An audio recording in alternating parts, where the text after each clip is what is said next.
ചിരിച്ചു പോയതാ.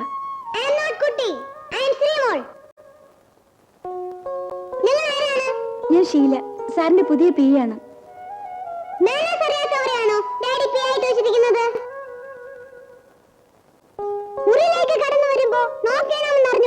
ഞാൻ എം ഡിയുടെ പി ആണ്. എം ഡി ഇല്ലാത്തപ്പോ പിയുടെ പെർമിഷൻ വാങ്ങി വേണം അകത്ത് കയറാൻ. എന്താ മോളെ ബഹളം വെക്കുന്നത്? വിശക്കുന്നുണ്ടാവൂല്ലേ? ജ്യൂസും ബിസ്ക്കറ്റും റെഡി. കുടിക്ക്. സാറിന്റെ മോളാ.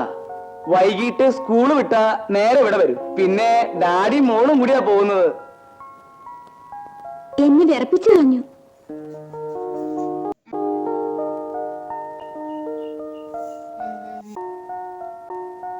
മോളെ, ഇത് ഡാഡിയുടെ പിയാ, വക്കച്ചന്റെ നാട്ടുകാരിയാ. അതുകൊണ്ടാ കുറവ്. മധുരം കുറവാണെന്നോ? പഞ്ചാര ഇപ്പം കൊണ്ടുവരാം. ചെവി ചിലപ്പോഴേ കേൾക്കും.